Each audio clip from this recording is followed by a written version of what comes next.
ప్రపంచ రికార్డు సృష్టించే స్థాయిలో ఆర్యవైశ్యులు వాసవి మాత పారాయణం చేయడం తలపెట్టడం హర్షణీయమని అన్నారు మంత్రి వాకిటి శ్రీహరి. ఎల్బీ స్టేడియం దద్దరిల్లేలా 45,000 మందితో భవిష్యత్తులో ఎవరూ చేయలేని విధంగా వాసవి మాత పారాయణం చేయాలని కోరారు. ఆ రికార్డు కార్యక్రమంలో తాను కూడా పాల్గొంటానని తెలిపారు మంత్రి. శ్రీ వాసవి మహాశక్తి మహోత్సవం పేరిట ఈ నెల 22న హైదరాబాద్ ఎల్బీ స్టేడియంలో జరిగే సామూహిక పారాయణానికి సంబంధించి బంజారాహిల్స్ పార్క్ హోటల్లో కర్టెన్ రైజర్ కార్యక్రమం జరిగింది. తెలంగాణ ఆర్యవైశ్య కార్పొరేషన్ చైర్మన్ కల్వ సుజాత గుప్తా ఆధ్వర్యంలో జరిగిన ఈ కార్యక్రమంలో మంత్రి వాకిటి శ్రీహరి పాల్గొన్నారు.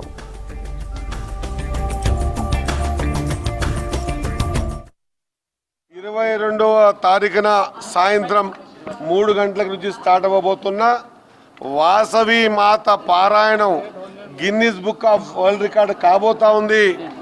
ఆ పారాయణంలో పార్టిసిపేట్ చేస్తున్నటువంటి 40,000 మంది ఎవరైతే పార్టిసిపేట్ చేస్తూ ఉన్నారో వారికి అదే మాదిరిగా ఆ పారాయణాన్ని పాడితే ఎంత పుణ్యమో వింటే కూడా అంతే పుణ్యం, చూస్తే కూడా అంతే పుణ్యం. కాబట్టి ఎల్బీ స్టేడియం దద్దరిల్లేలా తెలంగాణలో వాసవి మాత తిరిగి తెలంగాణ దిక్కు ఎల్బీ స్టేడియం దిక్కు చూసే విధంగా నన్ను ఎవరు పిలుస్తున్నారు అని అనుకునే విధంగా ఈ పారాయణాన్ని అద్భుతంగా చేయాలని తలంచినటువంటి నా సోదరిమణి మరి వాళ్ళ టీంకి అందరికీ కూడా నేను నా హృదయపూర్వక ధన్యవాదాలు తెలియజేస్తా ఉన్నా.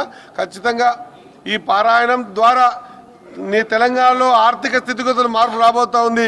తెలంగాణ వెనుకబాటుతనానికి ఆర్థిక స్థితిగతులు బాగాలేవు. ఇప్పుడు తెలంగాణ కోసం ఈ పారాయణం చేస్తున్నట్టు నాకు అనిపిస్తూ ఉంది. తెలంగాణ ముందుకు రావాలా. ఖచ్చితంగా నా వైశ్య సోదరులందరూ కూడా ఈ పారాయణాన్ని బాధ్యతగా తీసుకొని ఖచ్చితంగా 25 అంటున్నారు కానీ నాకు తెలిసి 45,000 మంది ఆ స్ట్రెంత్ దాటుతారు, ఈ పారాయణంలో పార్టిసిపేట్ అవుతారు. తద్వారా ఒక మంచి వైబ్రేషన్ క్రియేట్ అవుతుంది. తెలంగాణ ఆధ్యాత్మికమైనటువంటి తెలంగాణ గడ్డ మరొకసారి వేదిక కాబోతా ఉంది. ఎల్బీ స్టేడియం వేదిక కాబోయిన ఈ పారాయణాన్ని ఖచ్చితంగా దీన్ని చూసి మొత్తం దేశంలో మిగతా రాష్ట్రాల్లో కూడా చేసుకునే విధంగా ఈ కార్యక్రమం తీసుకున్నందుకు మా సోదరిమణి కల్వ సుజాతకు మనస్ఫూర్తిగా ధన్యవాదాలు తెలియజేస్తూ దీనికి పనిచేస్తున్న ప్రతి ఒక్కరికి కూడా నా హృదయపూర్వక ధన్యవాదాలు తెలియజేస్తూ మేమందరం కూడా ఆ రోజు పార్టిసిపేట్ అవుతూ ఉన్నాం. 22వ తారీఖు రోజు సాయంత్రం 3 గంటలకు ఈ కార్యక్రమాన్ని జయప్రదం చేయడానికి అందరూ కూడా తెలంగాణ రాష్ట్రంలో ఉన్నటువంటి ప్రతి వైశ్య కుటుంబ సభ్యులందరూ కూడా దీనిలో పార్టిసిపేట్ కావాల్సినటువంటి అవసరం ఉన్నది. ఖచ్చితంగా మన కార్యక్రమాన్ని మనమే దిగ్విజయం చేయాలి, ఇంకొకరు దిగ్విజయం చేయరు. కాబట్టి ఒక మంచి కార్యక్రమం తీసుకున్నారు. దాన్ని ఖచ్చితంగా గిన్నిస్ బుక్ రికార్డులో వాసవి మాత చేయించుకుంటుంది. కాబట్టి ఆమె సంకల్పం ఇది. ఆమె సంకల్పం లేకుంటే సరస్వతికి శక్తి ఎక్కడిది?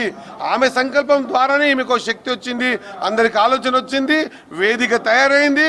ఆ వేదికలో మన పార్టిసిపేషన్ ఉందా లేదా అది మనం నిర్ణయించుకోవాల్సిన అవసరం ఉంది.